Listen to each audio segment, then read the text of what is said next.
Hello, everyone. Welcome to our very special event where we shall shortly be talking to Mevan Babakar about her book, The Bicycle. I'm not going to go into too much detail because I don't want to spoil anything, but I just do want to say please do use chat Vita throughout and please do get your questions ready. But without further ado, I'm going to hand over to the lovely Mevan. Hello, everyone. How are you doing? Thank you so much for joining me today. It's really nice to be here with all of you. I can see so many of you saying hello in the chat. So hello to New Muslim Primary and hello to all the other people who are hopefully going to say hi soon. My name is Mevan. I am going to tell you a story today about when I was a little girl. I think a really important thing that you need to know about me is that I wasn't born in England. I was actually born in another country called Iraq.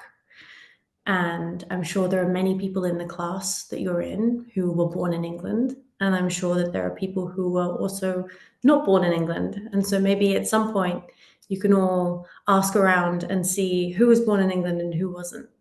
But for me, I was born in England, and I was born in the year 1990, which feels like a really long time ago. And I'd like to tell you about Iraq in 1990 because it was very different to how it is now. But before we get into the story, I'd like to tell you a bit about who I am today. So, as an adult, my name is Mevan. And if you see the picture of the dog on screen, that's my dog. He's called Pico.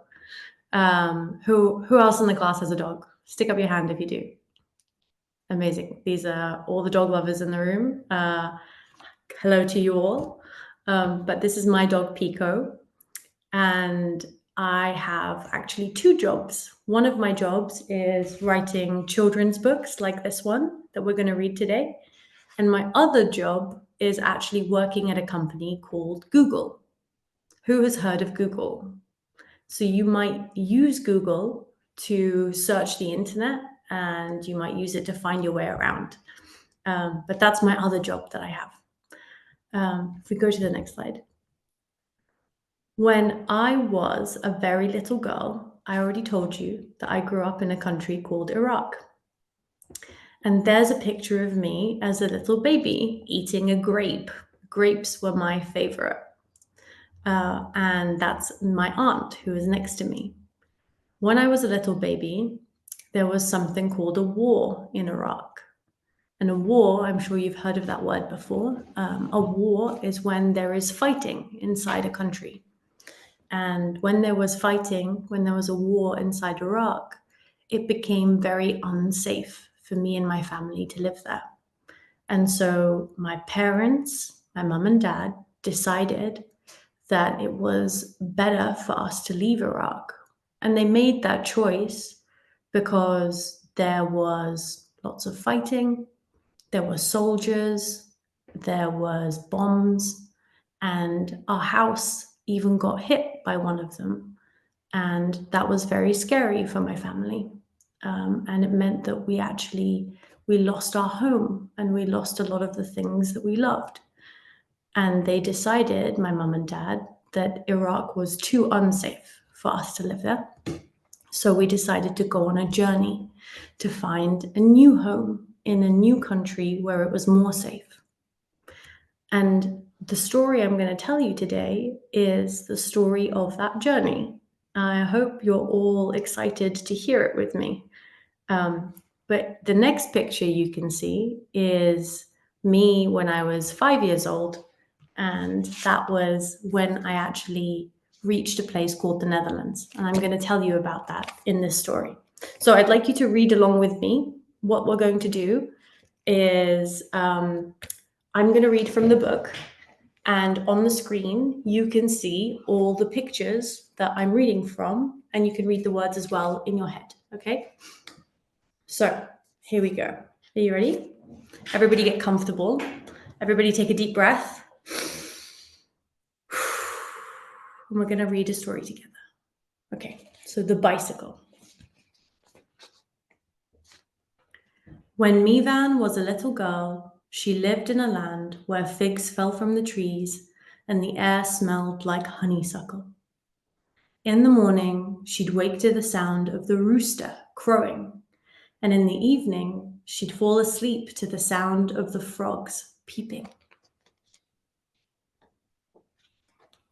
Each day, she'd recite a little bit of poetry to her mother who clapped her hands, to her father who kissed her forehead, to her aunts and uncles who pinched her cheeks, to her grandmother who hugged her tight, to her grandfather who hugged her tighter, and to the grocer who gave her a sweet. Kurdistan was a lush and hilly corner in the north of Iraq. This was her home. Her family had always lived here. Not just her parents, but her parents' parents, her parents' parents' parents, and her parents' parents' parents' parents. And while Mevan may have been the littlest girl in her family, the love all around her made her feel 10 feet tall. But the ruler of Iraq had always made the people in Kurdistan feel like they didn't belong there. Soon, Kurdish people were being punished for speaking their own language or using their Kurdish names, or even celebrating their holidays. Then he sent soldiers to force them out of their homes and helicopters to push them into the mountains. Mevan's parents were heartbroken, but they packed up their bags and they left. They left behind Mevan's beloved aunts and uncles, the grandparents and the grocer, and as she waved goodbye to all the people that she loved, Mevan made herself very small. Her family took a van to Turkey, a country on the other side of the mountains. As people squeezed into the van, Mevan made herself even smaller. But the people wouldn't let them stay there. So her family took a plane to Azerbaijan, a country even further away. And as people boarded the plane, Mevan made herself teeny tiny. But the people wouldn't let them stay there either. So her family took a train through forests and fields, across rivers and mountains and plains, and for 3 whole days, Mevan hid inside a train carriage, making herself almost invisible. Russia was a cold and snowy place, but at least they could stay here for a while if they hid.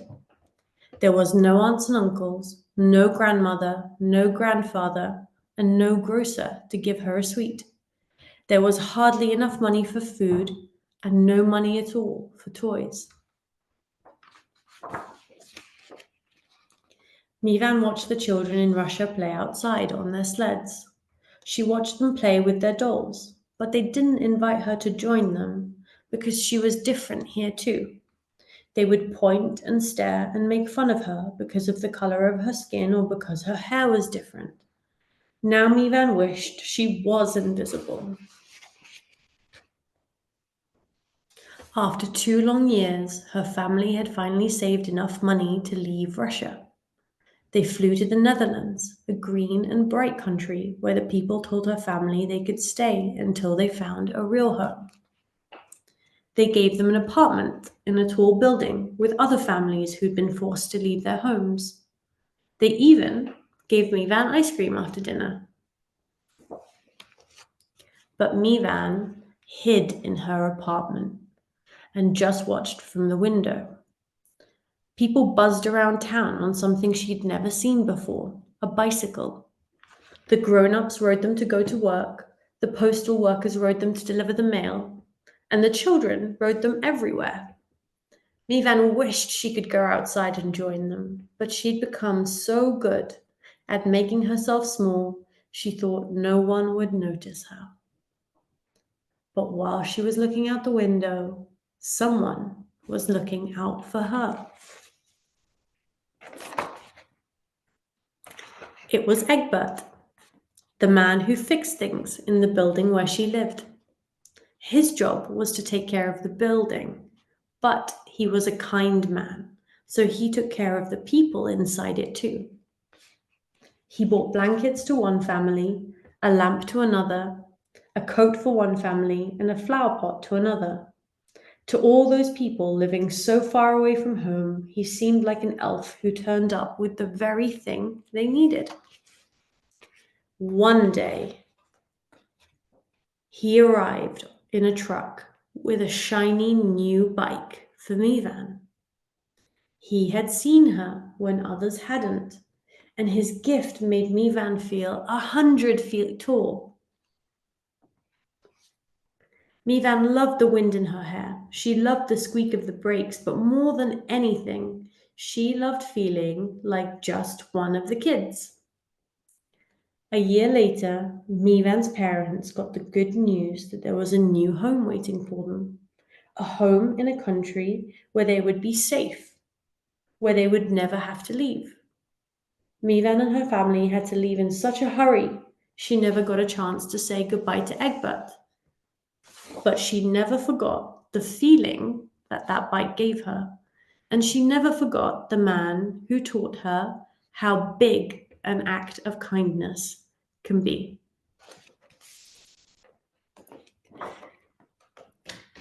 So I'm going to tell you what happened next. After she grew up, 25 years later, Mevan went back to the land of figs and honeysuckle.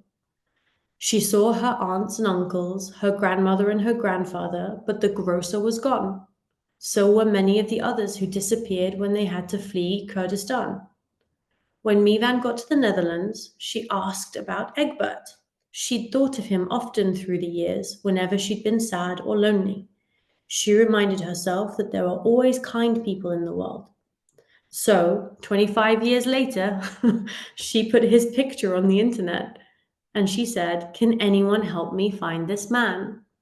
Within minutes, 100 people had shared her message, then 1,000, then 10,000, then 100,000. In just one day, she was knocking at his front door and she got to say thank you.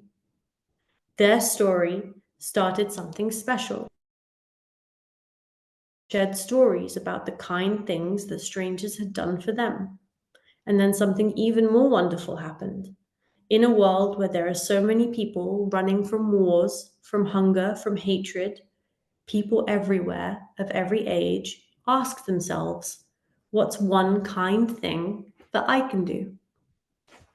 The end. Thank you very much. Did you enjoy the book? I really like reading it because it reminds me of all the things that happened to me when I was a little girl. So this story in the bicycle is the actual story of what happened to me when I was little. Me and my family had to leave Iraq because of the war, and we had to go through many different countries until we got to a new home in England. But along the way, there were many people who were kind to us, and they were kind to us in many different ways. This story tells the story of Egbert and how he was kind by giving me a gift, and that gift was a bike. But there were so many other people who were kind too. Sometimes people helped us by giving us a place to stay, or giving us a meal, or showing us the way. There are many different ways of being kind. Even smiling can be a nice and kind way to welcome somebody. So I hope you enjoyed the story. I think now we might take some questions. Is that right? Or would we do the activity now? Mitch, could you help me? I think you should do the activity. I think it'd be great to get everyone involved in that. Excellent. In that case, one of the things that I would like us all to do together is to think of all the ways that we have been kind. Is there something that you have done or somebody has done for you that has been very special to you? So it can be, did somebody give you a gift? Did you help your mum and dad today? Or did you smile at someone? Or did somebody help you when you fell over? Those are all different ways that we can be kind to one another. Or did you welcome somebody into the school who was new? That's also a very nice way of being kind. So I'd like you in your classes to see if you can make something that I'm calling a kindness garland. So we're going to make a paper chain like this. And with each piece of paper, we're going to write one kind thing that you've done or that somebody has done for you.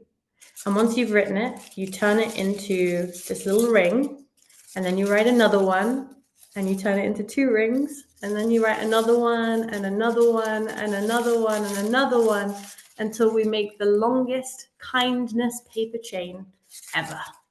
And that way we can see how all of the different ways that we're kind to each other are connected and how they build up to be something much more special than just one kind act.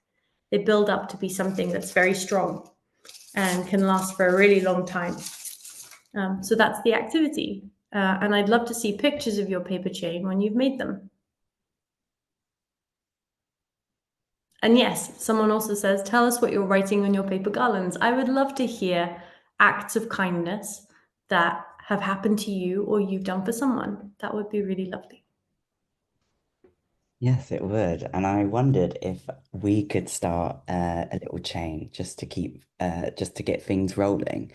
So for me, I think the last act of kindness, my colleague made me a cup of tea. And some people's parents might know that their parents love a cup of tea. If they're a bit stressed, a cup of tea will sort it. So when I was at my office today, someone was like, "Do you want a cup of tea?" And they made me one. And that was a very kind thing to do. That's a really lovely, kind thing to do. Yeah.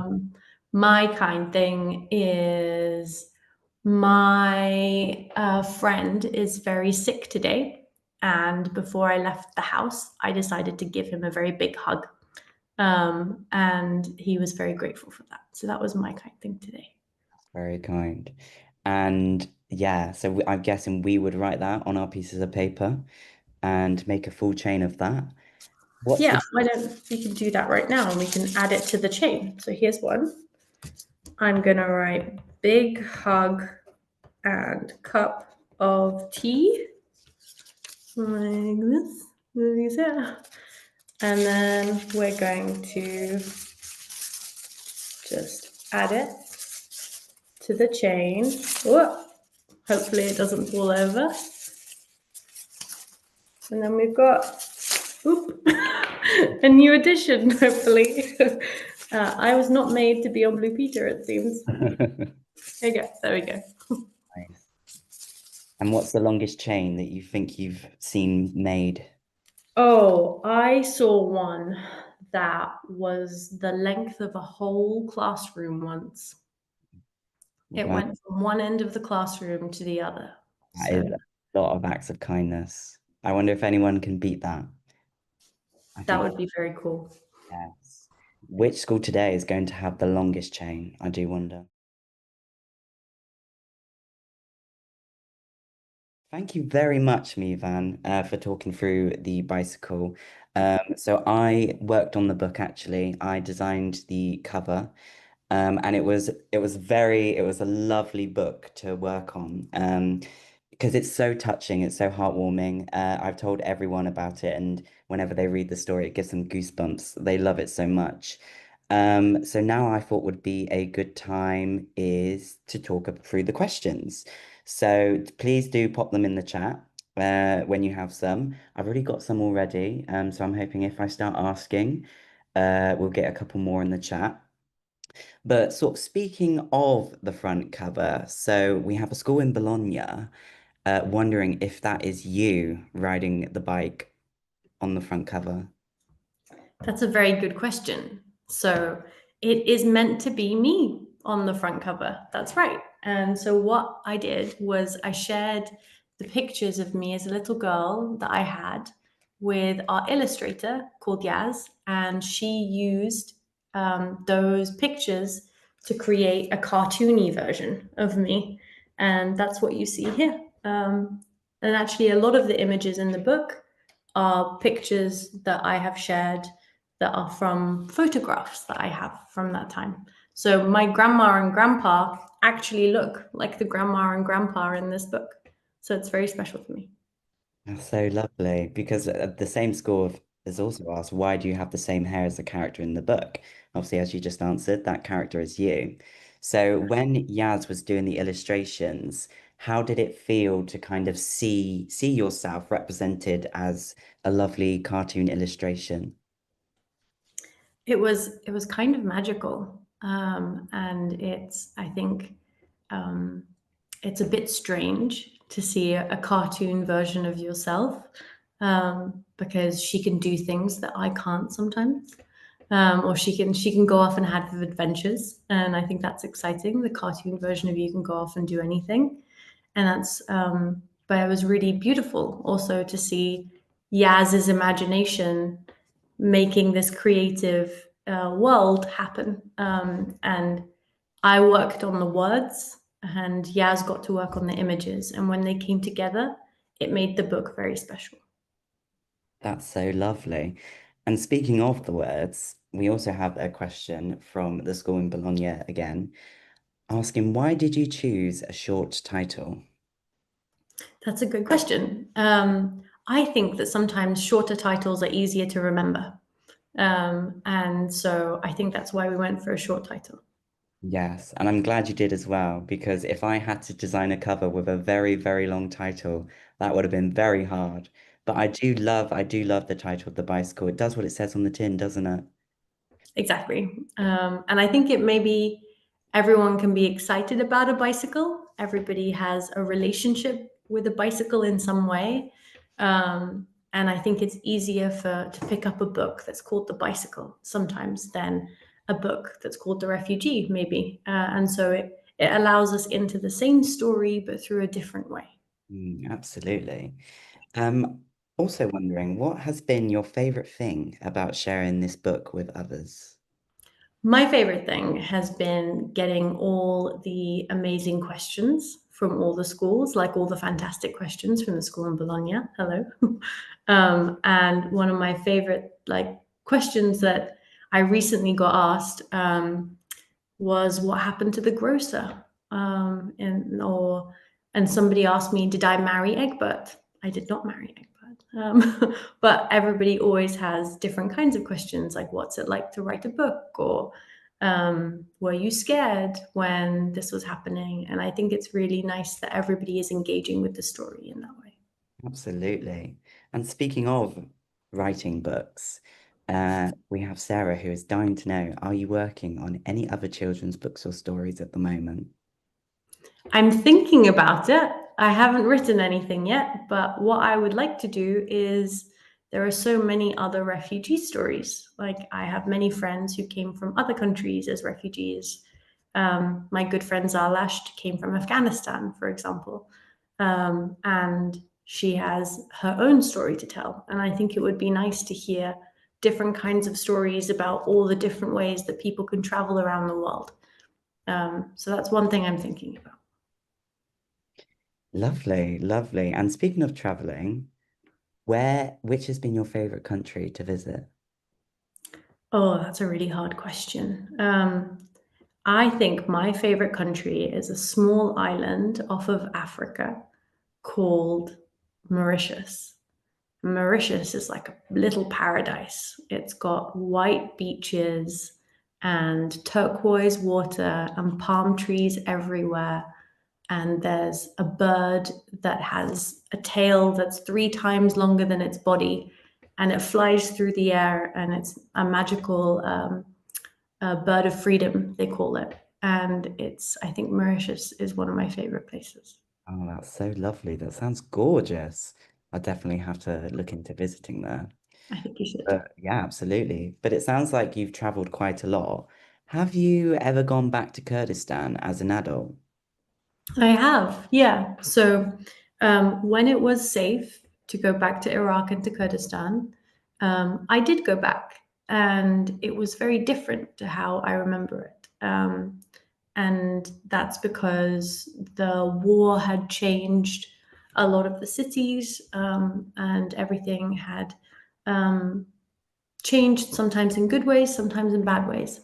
But it was really lovely to see my family again because I hadn't seen them in about 15 years. and it was really nice to see my family again after so long. And that was my favorite thing about going back to Iraq. Oh, lovely. What was your favorite book as a child? Now that you're an author, do you have one that you look back that maybe influenced how you wrote? That's a very good question. Um, and I really liked reading as a kid. And I'll be honest, I really liked the Horrid Henry books as a kid. They Yeah. were some of my favorites. And I would often think about what would be my name. And I think I'd be Marvelous Me then. Oh, love it. That's mine. I was going to be Marvelous Mitch. We can both be Marvelous Me and a Marvelous Bitch. Love You can be it. Magnificent. How about Magnificent. I'll take Magnificent, that? actually. Okay. Um, so with the bicycle, obviously you got it when you were very young. What happened to it? And do you have a bicycle now? Good question. The bike had to stay in the Netherlands when we left because it's very hard to take a bike on an airplane. But I think the bike in the Netherlands found a new home and it went to another family who used it very much. And in when I got to the UK, and as an adult now, I have my own bike, and it is still a red shiny bike, but it's just adult sized now. So I have my own one that fits me. Oh, I love that. When you received the bike, was you taught how to ride it before you got the bike? So did you learn how to ride a bike once you got that? Yes, Wow. I had no idea how to ride a bike, and I'm sure many of you might already know how to ride a bike, or some of you might be learning now. And it can be a bit scary to learn how to ride a bike because it's very wobbly and you don't know if you're going to fall, and sometimes you don't know how to stop. And it can be very scary. And I learned how to ride my bike in the Netherlands when I got this one from Egbert. But I picked it up very quickly and it was very fun once you get the hang of it. So if you're still learning, stick at it. Because I was very scared to ride a bike. I don't think I learned how to ride a bike until I was in year four, which Mm. is age. God, I haven't been to school for a while. I think it's age 9 or 10. So yes, definitely keep going at it. You'll love it once you've done it. So talking about kind of the creation of the bicycle, what was the hardest part of writing the book for you? The hardest part of writing the book is that it takes a really long time. And it's not as simple as just writing the words and then ta-da, it's a book. It actually took 3 years to get the book published. So we did the words very quickly in about 6 months, but then it took 2 years to get the pictures, and then another year pretty much to get it actually published in a book like this that goes into shops. So the process can take quite a while. So that was a hard part. But I think another hard part of actually writing it is that it's hard sometimes to think about what is the smallest part of the story that is the easiest for people to engage with, because there's a lot of other things that happened. And trying to narrow down to the bit that's most exciting for people to read, I think was also a bit hard. Absolutely. And so in the process of creating the book, was there any kind of changes that you wanted made? So when you started writing the text and you got feedback, or when you got images from Yaz, were there any changes that you wanted to make or that you thought was important or anything like that? Yeah, on one of the pages, I'll show you, when the ruler of Iraq is sending people away, like this one, where people are being forced to leave their homes. We spent a lot of time on the pictures on these pages because we wanted to make sure that it was clear that people were scared by that. But we didn't want to make it too scary. Mm. So we wanted to make sure that you can see that the faces of these people here are a little, we tried to make sure that they were the right level of scared. And that was an important part of the story. And we wanted to make sure that that was right in the book. Oh, absolutely. Love it. So I'm gonna have one more final question from our favorite school in Bologna, and I think this is the most important one. What is your favorite animal and color?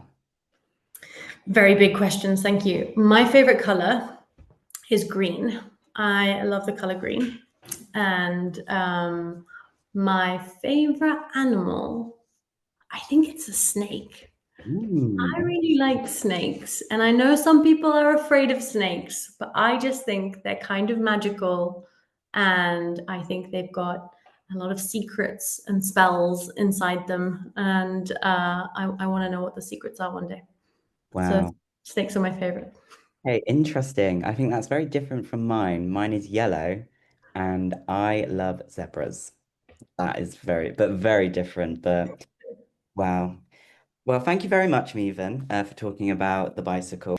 Do remember to do your little kindness chains. Think about what sort of acts of kindness you might have done yourself or have received to others, and do share on social media and tag us. And we want to beat the record of the classroom that Mevan had saw previously. So do get thinking of all the kind things that you have done in the past. But yes, thank you everyone very much, and thank you to Mevan. But yeah, that's great. Thank you, everyone. Thank you for Thank coming. you, everyone. Bye. Bye. Thank you.